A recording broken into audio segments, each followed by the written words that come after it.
Mais c'est le cas tout de même. Le sport est omniprésent dans les Il y en médias, a occupe trop. la une, hein, aux dépens d'autres activités Non, culturelles. oui, je crois. Est-ce que c'est une usurpation selon Je vous? pense que ce qui est embêtant, c'est la place. C'est vrai.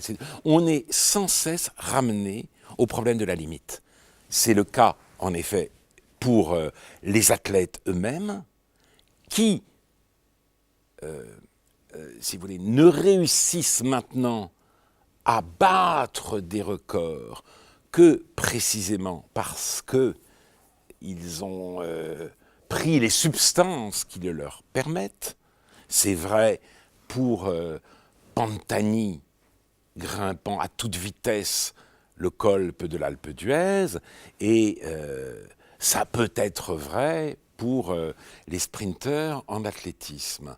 Mais la question des limites aussi se pose pour les spectateurs que nous sommes.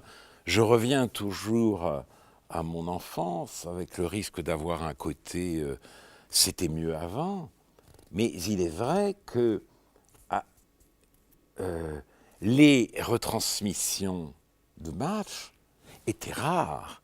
Je me souviens notamment de la musique de Berlioz qui annonçait l'Eurovision en football.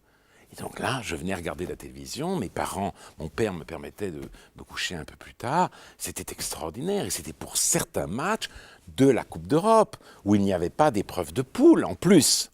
Maintenant, vous avez à la télévision les championnats, le championnat national et les autres.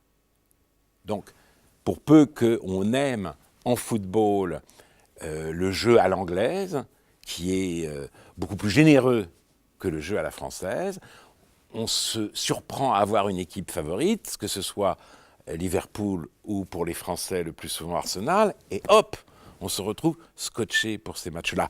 Il y a la Coupe de France, il y a la Coupe de la Ligue, et il y a maintenant tous les matchs de Coupe d'Europe. Donc, quelqu'un qui s'intéresse au sport peut effectivement avoir sa semaine presque intégralement prise par les matchs.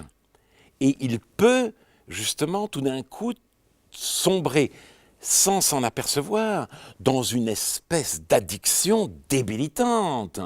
Après, le matin, il lit l'équipe, et il n'a plus d'autre horizon, plus de temps pour la lecture, plus de temps pour lever la tête, plus de temps pour la conversation avec les amis. Et là, justement, la démesure règne. Il succombe lui-même à l'hubris du spectateur, et c'est extrêmement grave, mais le risque est grand de nos jours, oui.